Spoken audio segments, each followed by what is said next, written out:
Hello, and welcome to the Bluegrass Sports Show, or The BS Show. We are two fat guys looking snazzy in our Kentucky wear, and we plan to talk just a little bit of Tubby Smith crap today. I'm Carl, I'm Perry. the animal.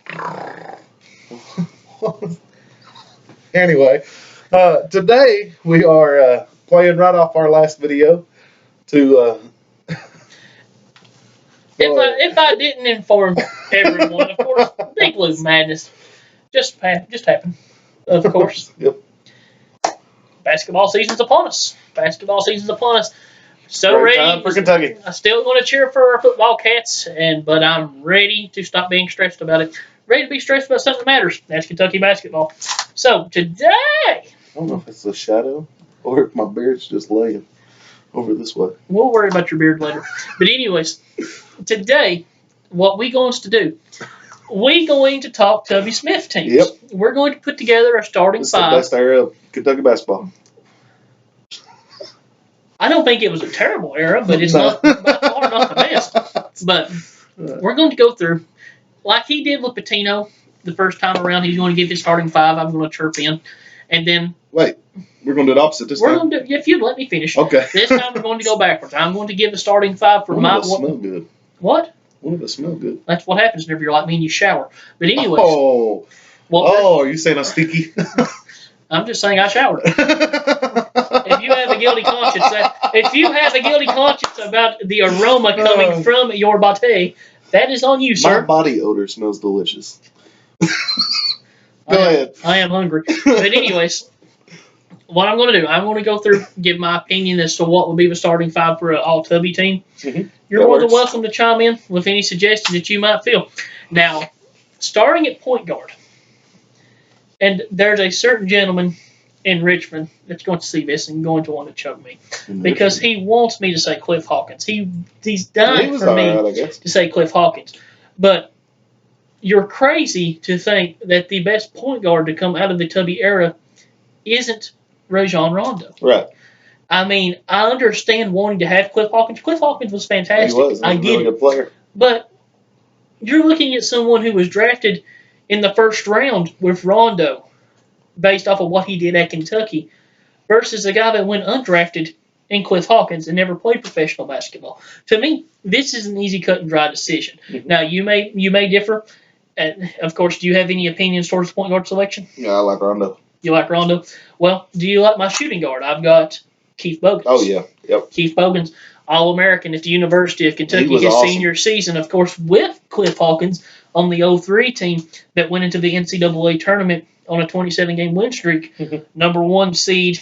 He hurt his ankle. Would have won it all had Bogans not been injured. Hurt his ankle against Wisconsin in the Sweet 16. I hate Wisconsin. And just lost to Dwayne Wade and Marquette in the Elite Eight. So, I mean, great team. So I'm taking Bogans at my 2. You say you agree with that? Yes. That was the one I was going to be surprised about. Now, here's where it gets I thought I was going to surprise you also. Here's where it gets just a little bit tricky. And it's not because of selection necessarily. But placement. I think, all in all, you have to take Tayshaun and leave him at the 3. And simply because you could take Tayshaun in the college game and you could move him down to the 4, and you could still be successful. I just don't think there's another small forward outside of maybe a Kalina Azubuike or Joe Crawford or maybe a Scott Padgett, maybe a Jeff Shepard. There's not another player that can play forward. Jeff Shepard's nowhere. Exactly. So nowhere close to I'm going ahead and I'm taking Tayshaun at the 3. Now at the 4, some people the only one I could see combating Tayshaun at the 3 would be Azubuike. But you've got to have Tayshaun on the list. So the only way to put Azubuike in was if you moved Tayshaun to the 4. I agree.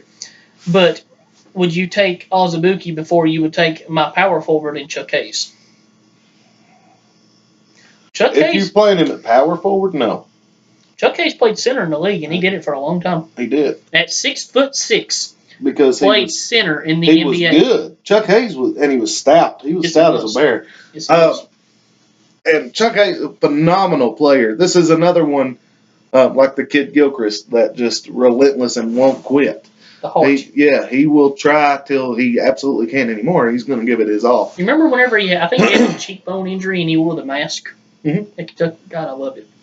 Something about players playing basketball in a mask just sets it just shows resiliency. I mean, that was my favorite LeBron. Whenever LeBron wore the mask. Now, I like much better Steve Nash, who didn't wear a mask and still went out there and played with a broken nose and then got hit again. Douchebags. I mean, I feel for the guy. That had to hurt. But anyway, are you good? Are you good with that? Can I tell you where the inspiration for these videos came from? John, I can't. Well, I'm going to. John Roark. I thought you was going to say, did I tell you? John Roark, a previous two-time guest host for the Bluegrass Sports Show, sent me and his brother, young Mr. Anthony Hinkle, a message on Facebook, and it was essentially pairing all-time Tubby team versus all-time Cow teams. Who would you win and who would win and why? And this is something me and him debated extensively at. Mm-hmm. He had, I don't directly remember who he had at power forward per se, but I know that he had Marquise Estel at the 5. He did not have Chuck Hayes in his lineup. He had Cliff Hawkins at point. He did not have Rajon Rondo. And to me, whenever you're looking at comparing the Tubby team versus the Patino teams, and we'll get further into that along, and Tubby team versus the Cow team, yes, it's nice to put in players that you liked at Kentucky, nice to put in players that fit well with the team that they were on, but at the end of the day, you're needing talent. Yeah. You're needing the best talent that you can, because it's no secret that while the Tubby era had some good teams that made some good runs, the Tubby era wasn't exactly our premier state in our program's history with talent. So you have to take the talent where you can. That's why I take Chuck Hayes at the power forward, and I'm going to take Jamal McGloire at center. Now, right there. Now, I don't disagree with Jamal McGloire. But like the previous conversation we had, I want to give some consideration, especially to our viewers, for Randolph Morris. Now, when you go pro career, there's no question McGloire was 10 times better pro career player. McGloire was actually pretty good. McGloire was a better pro player. Was a better player at Kentucky. Yeah, I would say he was, but this may just be personal opinion. This was me watching and my thoughts on him, Morris. And like I said to you earlier, it seemed like he only played about half the time. Like he only tried about half the time. Now, you do have to take that in consideration. Do you want somebody that's only going to play half the time, or do you want somebody that's going to play the whole time they're there on the floor? But I still, my number 3 option is Shagari Aline, because he's 7'3". But anyway. I would take Wukosh before I would take Shagari. No. Yes, Orbzut was better than Shagari. No. Shagari just couldn't play. Well, he couldn't play, but he was better than Orbzut. Orbzut was better than Shagari.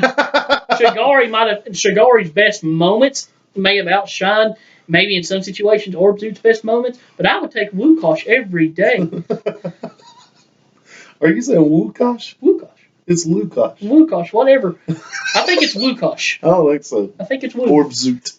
Wukosh. I even forgot Orbzut's name. Now that you said it, I know exactly. You forget his name, but you're trying to correct me on that. It's Wukosh. No, I knew now that you said Orbzut. I think it's spelled. I didn't forget his name. I forgot all about it. I think it's spelled Wukosh, but it's pronounced Wukosh. Maybe, I don't know. Because he's referred to as Wu. His last name is Orbzut. Exactly. Polish. Actually, I think he did recently become a United States citizen. Oh, really? Yes, he did. But anyway, I only said Shagari because he was terrible and he was 7'3". Went on to play for the Globetrotters. He wasn't terrible, but he had some kind of problem. He was not coordinated. No. He had literally some kind of illness. He couldn't play. He could for many minutes at a time. You could shoot from the top of the key, just even out to the 3-point line, and he would be at the restricted circle, and he would block it, and it not be goaltending. He'd still get it on the way up. Just insane, and he did that rarely, but it was just. I mean, he was 7'3" with long arms. My case for McGloire. McGloire was a first. You don't have to make a case for McGloire. He's not going to be That's what someone I'm saying. that you're going to post up offense. No, he could score a little bit, but that wasn't his No, game. He was a defensive guy. He's a he could rebounder. score. You're putting a rim protector, the best rim protector outside. That's the only issue. Is really Chuck Hayes was a defensive star too. Chuck Hayes could score, though. Chuck Hayes was a good rebounder.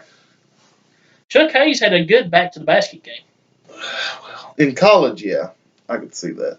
In NBA, he was too undersized. That's what we're basing it on. Yeah, NBA he was too undersized, but at college, yeah, he did all right. Chuck Hayes was so good with his body, and you're going to see a lot coming with PJ Washington this year of University of Kentucky. A very similar body style. Chuck Hayes, he is 6'6" without shoes. So with shoes, 6'7", 6'8". Yeah. He's got a 7'2" or 7'3" wingspan. Right. The Tony Depp, the big. I have a 4-inch wingspan. 4-inch left now, stupid. Anyway, go ahead. So, you don't have to make an argument though for McGlory over Morris. The only argument that would have to be made, you would have to make an argument for Morris to be able to even consider him. And that's the argument. From watching them play, if Morris played at 100%, gave it 100% the whole time he's on the floor, maybe. I think he's one of the best centers to ever play at Kentucky. Coming out of high school, it was debated who would be the better player, he or Dwight Howard. We were recruiting Dwight Howard's just absolutely massive amount of recruitment went forth to Dwight Howard. Right. He chose to go pro. We took Randolph. Right. So. And obviously, we know who panned out to be better. But Randolph Morris was a higher ranked recruit coming out of high school than he was really good. He really was. But it seemed like he only played. Now, my favorite. Mysterious facts. You know about the mysterious facts, right? I don't. Oh, my God. What are you talking about? Do you not remember the season where Randolph Morris sat out for half a year? Yeah. You know why? Because he declared for the draft and signed with an agent. He didn't sign with an agent. Whatever. He didn't, but he declared for the draft. There was paperwork stating that he had maintained his eligibility, but it was lost, and it was magically found on a team playing underneath a seat. A mysterious fax that was found. Tubby. Hey, he needed Morris. Whenever he came back to that team was playing decent, he come back and completely killed team chemistry. But he had his best averages that year. But my favorite. I wasn't a Randolph Morris guy. I was, for this one reason right here.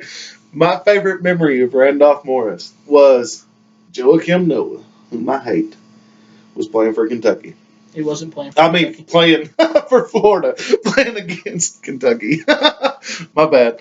And he done something, got a foul call or something, I don't remember. But he starts, literally, I don't know if one of the cheerleaders said something to him, which is more than likely, but still, they're allowed to. And he starts going off on this chick. I literally was afraid that Noah was going to hit her.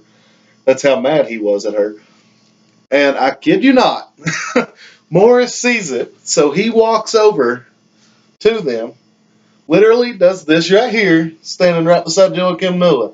Noah looks at him and then turns and walks away. Don't say a word, just turn and walk away. He knew, I better get out of here. Morris was ready to beat him down. My favorite moment of a UK center from the Tubby era is Wukosh. Actually, no, it's Shigari. It's Shigari. It's in the 2005 NCAA tournament. We're playing Utah. We're playing against Andrew Bogut. Yeah. And there's a skirmish going on, and Andrew Bogut gets into it with Ramel Bradley. Bradley, that's another point. And just Ramel Bradley's just getting in his face, man. He's not backing down. Ramel Bradley, best trash talker University of Kentucky never had.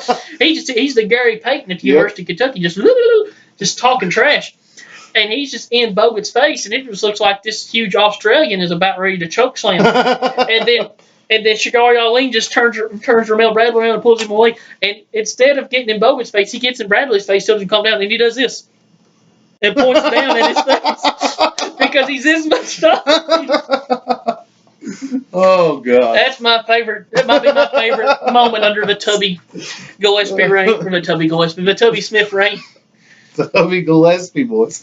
But, okay, so let's go back over it. Who's our list? Are you good with that lineup? I am, yeah. Okay, so I just wanted to pose some kind of argument. So just a complete recap. Yep. So far, we've got the Patino team of Delk, Tony Delk, Derek Anderson. You going to recap that team? Yes, we want to keep our viewers up to date. We have Tony Delk. Okay. Derek Anderson. Yep. Ron Mercer. Yep. Jamal Mashburn. Antoine Walker. Yep. We've now added to that the Tubby Smith team. And could you imagine having Shagari Aline at center and Walker at 6'8"'s got to guard him? Walker can do it. Anyways, Walker had a much greater low center of gravity. That would have. He was over half a foot shorter than Shagari and probably outweighed him by 80 pounds. That's the sad part. He did. Ramel Bradley probably outweighed him by 80 pounds. Okay, now for the Tubby team, you got Rondo. Yep. You got Keith Bogans. You got Tayshaun Prince. We got a healthy Keith Bogans too. You got Tayshaun Prince. You got Chuck Hayes. Mm-hmm. You got Jamal McGlure. Maybe, depending on what we come up with the Cal team, that might be the best defensive unit we'll put together. I don't know. Well, we'll get 4 of those 5 we'll get into defenders. Yeah. And the other one wasn't no slouch. No, but Hayes was good. Chuck Hayes was good. Oh, I was counting Bogans.